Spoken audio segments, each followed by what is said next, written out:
Mga kapraps, dito tayo ngayon sa Nagcarlan, Laguna. Bali, mayroon akong i-offer sa inyo na property.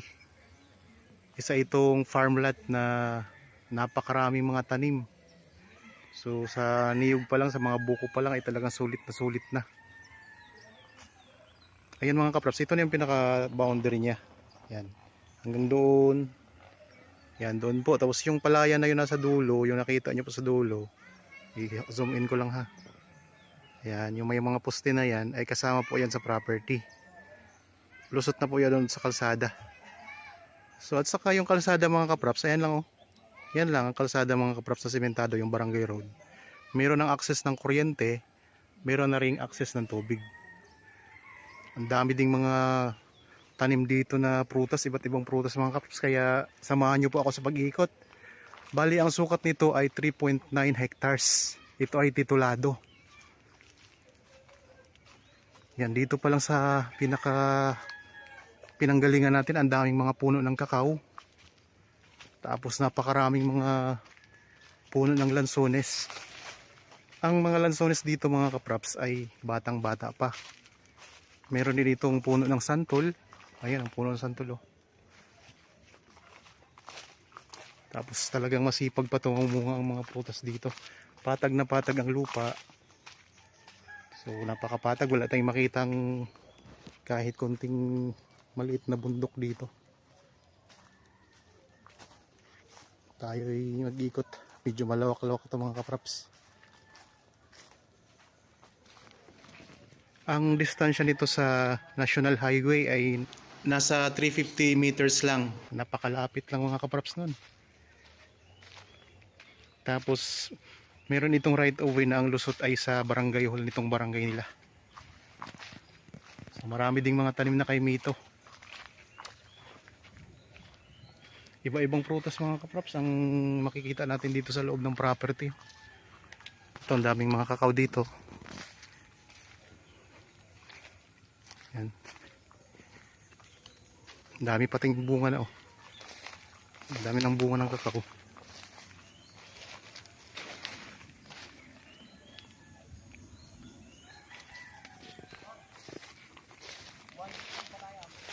So ang sukat ng, may sakop ito na palayan.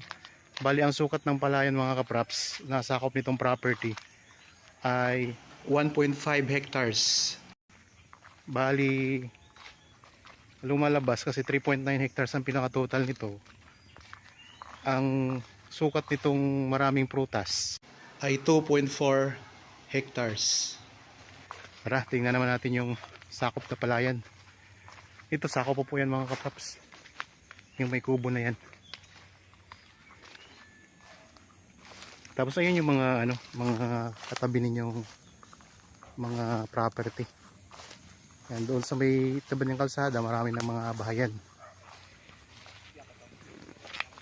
Yan, ito na yung sakop na palayan.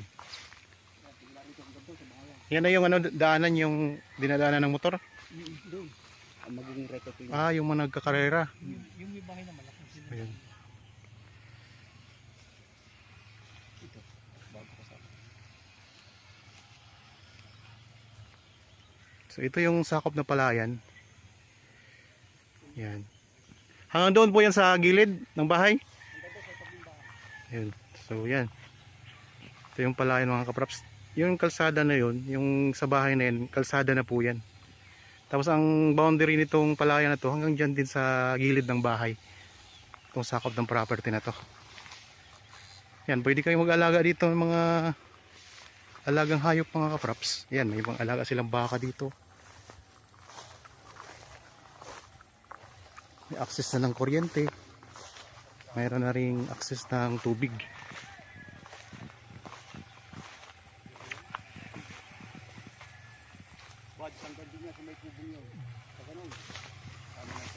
Bali ito yung 1.5 hectares na sakop ng property na palayan.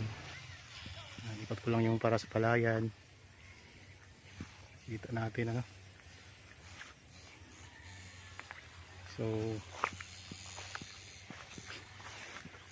taniman pa kayo ng palay, pwede kayong malaki din ang ani dito sa mga palay mga props. Kapag Mga ilang ano na to ang ano naani kapag tinamnan to? 100. Mga 100 plus kaban. At sa summer season. Ano yan nag Prairie. yung mga nagmumotor? Oo. Anong tawag dun yung gumagano no? Ah, nagmo-motocross. Motocross nga pala ang tawag dun mga kapraps. Tayo. Okay, ayan pala yung mga kapraps. Dito naman tayo ngayon sa ano sa loob ng itong mga prutas naman ang ating titingnan. May mga guyabano din pala no. Yan, marami din puno ng guyabano.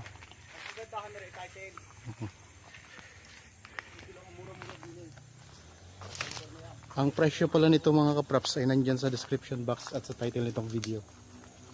Tapos kung may katanungan po kayo, pwede kayong tumawag sa amin. Mayroon tayong contact details, contact number, mag-chat, tumawag para masagot namin ang inyong tanong. Mayroon ding puno ng mangga. Yan, itong mga santol. May mangga din.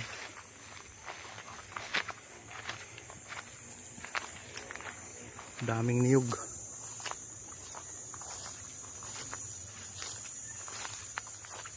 Ang mga niyog dito, yung mga buko niya, binibili na agad. Tapos binibenta ng mga namimili. Magkano dito ang bilihan ng buko kuya? Kada isa? Yun, 7 pesos daw po ang bilihan ng buko dito. Bawat isa. Isang buko. Kaya, yan, tingnan nyo naman, ang daming mga puno ng niyog mga kapraps. Oh, palibot oh. So, ilang buko nang makukuha nyo dyan. Yan, may mga saging din. Ayun, ang daming mga lansones doon. Oh. May mga lansones. Yung kanina pa tayo nag-iikot. Tingnan nyo naman. Patag na patag ang lupa. Maganda to mga kapraps. Kung halimbawa mabili nyo, pwede nyo i-subdivide. Meron kasi nga yung mga ginagawa ay sinasubdivide yung farm lot. So ito pwede rin po. Ito, napakaraming lansones dito. Yan, saka pa po yung may kubo. Yan, daming lansones. Ang ganda dito mga kapaps. Sa lansones, may income na rin tayo dito.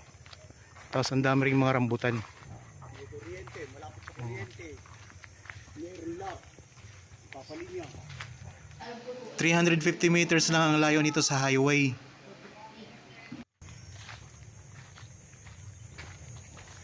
Ang Nagkarlan ay malapit lang po sa bayan ng Kalawan, Victoria, Pila, Liliw, at sa San Pablo malapit lang din, sa Santa Cruz, yung pinakakapital ng Laguna.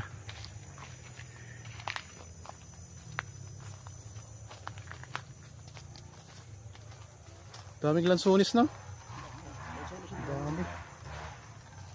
May mga lansones tas mga rambutan. Lansones at saka buko. Ang the best dito, lansones buko. Ang income. Pupunta tayo sa may barangay. Tara, check tayo. Kapindaan? Oo. May kawayan din pala. May kawayan din. Ito mayroon ding ano, ang tawag dito yung lokban. Ito mga kapraps, may suha din. May bunga na siya. Tapos may chisa. Chisa to no? Yan, may mga bulaklak na yung chisa. Ito yung puno ng kawayan. Kasama po ba ito? Hanggang doon. Hanggang doon. Kasi may big now. So 3 hektarya ito, 3.9, kulang-kulang 4 na hektarya. Kasama tubigan. May tubigan na 1.6 hectares at itong may mga tanim na mga prutas ay 2.3 hectares, kaya 3.9 hectares lahat. Dito naman sa part na to, napakaraming mga puno ng rambutan. So hindi na to. So dito na lang po. 6,000. Sana tayo dadaan papunta sana? Sa barangay. Barangay Hall. Yun yung magiging daanan. Tingnan natin yung magiging daanan mga kapraps. Guyabano. Ito, Kabila na ito. kabila na.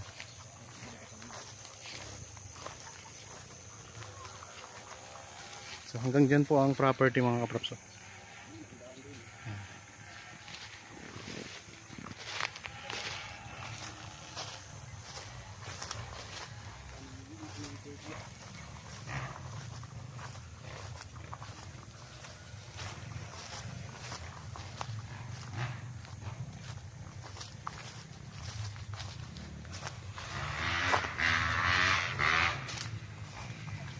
Ayan, dinig na dinig dito ang andar ng mga motor mga kapraps. Yun yung mga nagmo-motocross.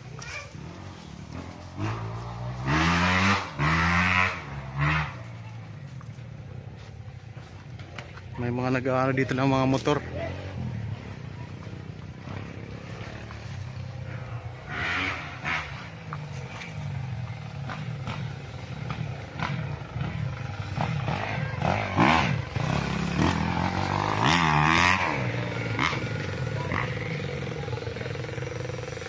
Yan, ito yung property mga kapraps ha. Yan, ito lang property yan ha. Diretso doon. Ito yung sakop ng palayan. Yan, itong palayan ito, sakop pa ito sa property. May mga nag-ano dito. Tao dito. Yung nagmumotor na malaking motor. Mga nagmumotocross. Saan ko yan daanan kaya?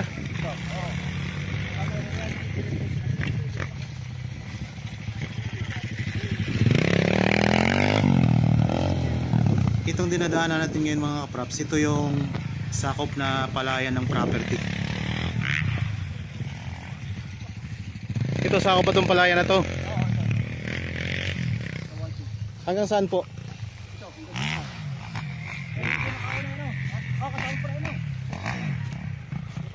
Ito na lang, ito lang yan. Anong tawag dyan sa mga nagmumotor na yun kuya?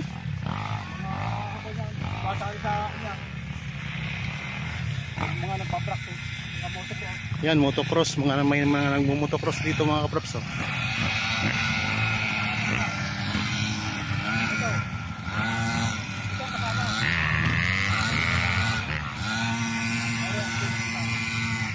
Ito kasama. Ito kasama pa ito mga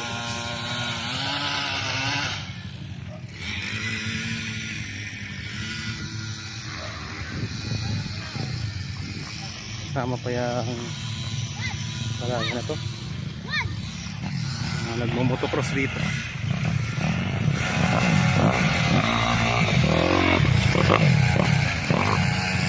Ayan ang property mga kapraps. Ayan, may mountain view pa pala doon.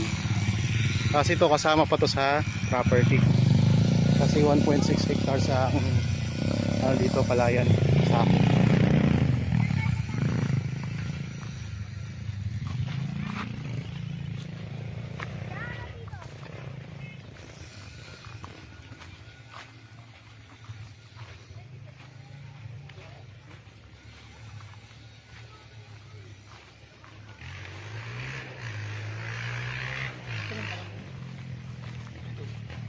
ito na ang ito hindi ito sakop. Kasakong pa yan. Sakop pa to? Ano ba? Ang ganda na Ayan o. Sakop pa pala to. yan. Pinakandaan. Yan, ito na yung right of way mga kapraps. Ilang metro? Ito yung pinaka right of way.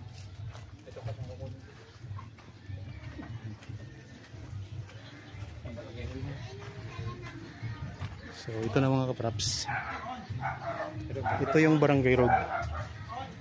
Yan, ito yung barangay road. Kasi yan, malapit lang po sa barangay hall.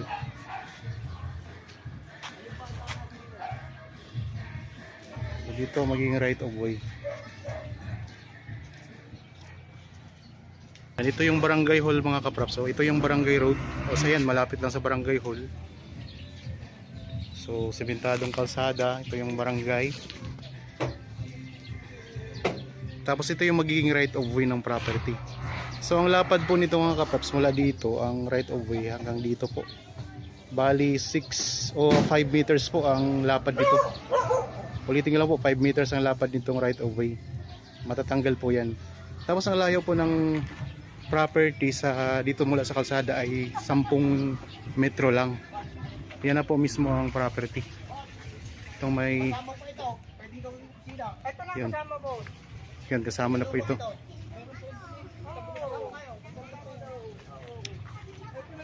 So, nabanggit ko kanina mga kapraps, ang buong sukat ng property na in-offer namin sa inyo ngayon ay 3.9 hectares. May sako po na palayan na 1.5. 1.5, 1.6 1.5. hectares na palayan. 1.5. Nakakita ko sa papel.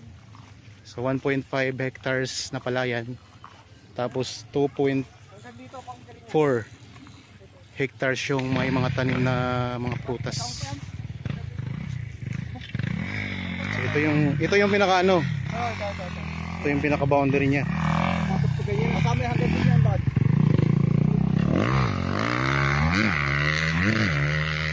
Hanggang saan po? Tingnan natin, ipakita lang namin sa inyo mga kapraps yung Ayun, yung pinaka, tricycle na yun. Hanggang sa may tricycle. ayun hanggang doon sa tricycle. I-zoom in lang natin. May tricycle na yan mga kapraps yan. Yan yung sakop niya.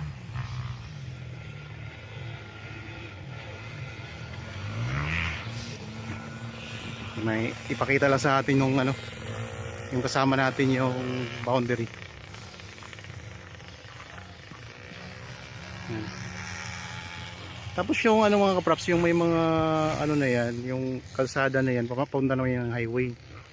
So nasa 150 meters lang ang distansya nito sa National Highway. Tapos yan yung mga katabi ninyo. Marami dito mga nagpa-practice, nagmo-motocross pala. Tapos may mountain view. Ayan, mountain view. Sako pa yan?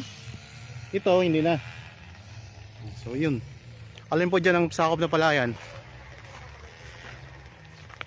Yan ito, sakop at puto na palayan mga kapraps. Ito yung views. Makikita natin. Yan. Kasama po yan.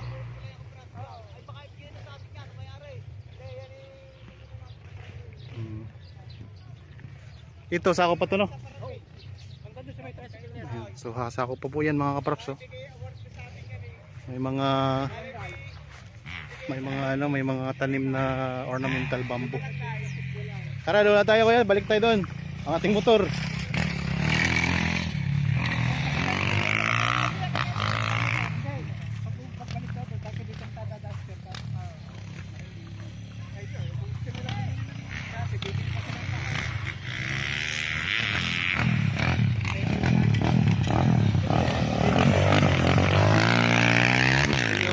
Diba yan yung property no?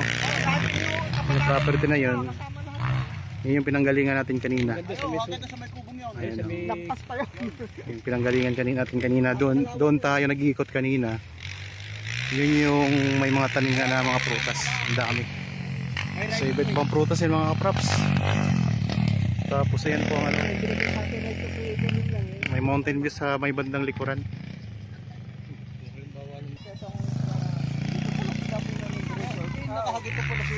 So dikit na dikit lang pala to sa kalsada mga kapraps.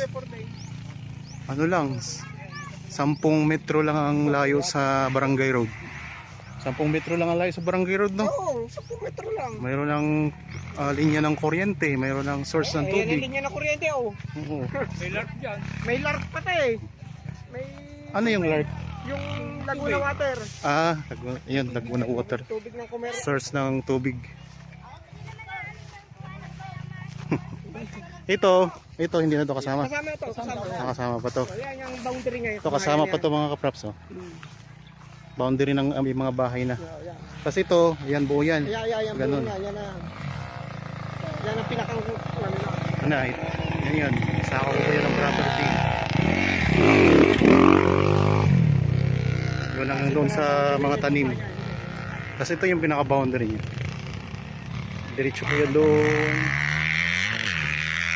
Marami nagpa-practice ng motocross sa mga kapraps dito. mataas na lugar to. Mhm. Binabaha. Atag. Hindi binabaha yan. Tinatamnan ba ito ng ano, palay, no? Pero mataas na lugar to.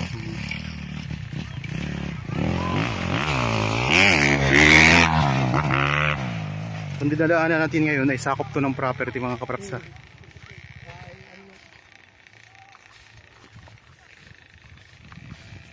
Ganda. Patag na patag ba yung lupa ng property? Ito ay palayan pero hindi ito bahain na lugar. Pero kung may palayan lang sila. Tingnan nyo naman, pinagmumotor ng mga... Tingnan nyo, wala ang putik ko. Tingnan nyo, may mga nagmumotocross pa mga kapraps oh. Walang putik-putik. Dito sila nagpa-practice ng motocross.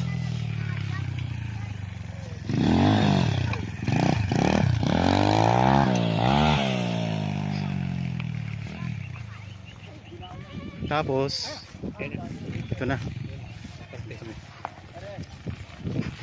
Ito na yung may mga tanim na mga prutas mga kapraps.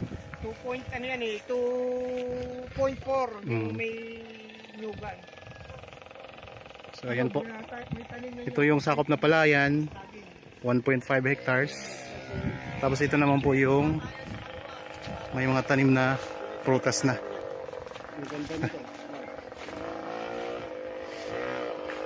So dito may mga tanim na iba't ibang prutas mga kapraps. May mga santol, may mga saging, may mga ano, maraming mga lansones ito. Lansones, mga puno ng niyog, marami.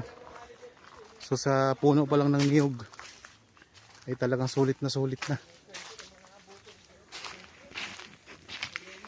Ang isang buko dito binibenta nila ng 7 pesos ang isang piraso. Isa dami ba namang buko nito mga kapraps. Ito may mga puno ng rambutan. Yan, dito sa part ng property, mga puno ng rambutan ang marami dito nakatanim. Tapos may mga lansones din.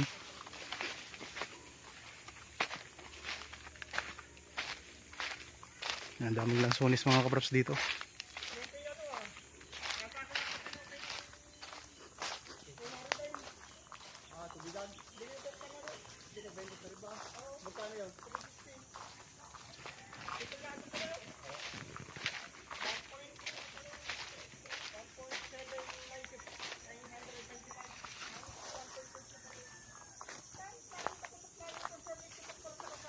So ang kabuang sukat mga kapraps na nabanggit ko na kanina ay 3.9 hectares. Mayroong sakop na palayan na 1.5 hectares. Tapos ang sakop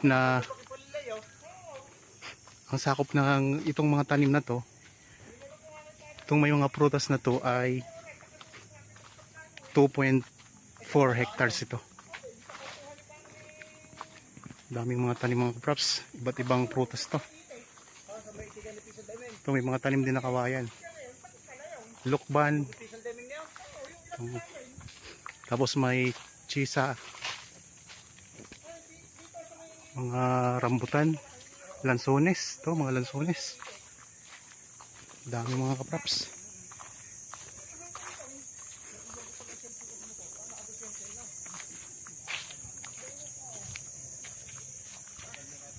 So kung interested po kayo, pwede kayo mag-chat sa amin o kayo tumawag para malaman nyo po ang iba pang detalye nitong property.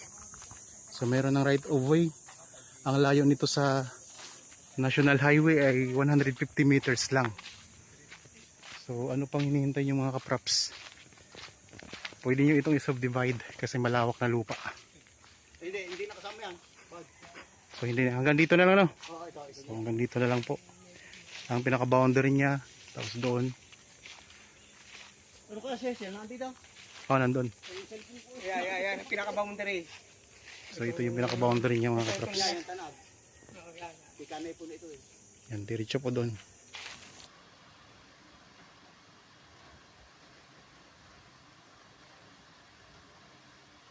Okay, maraming salamat po sa inyong panonood mga kapraps. So contact lang po kayo sa amin kung may mga katanungan kayo sa property. Ito ay titulado at ang presyo po ay nandyan sa description box at sa title nitong video. Okay po, maraming salamat mga kapraps.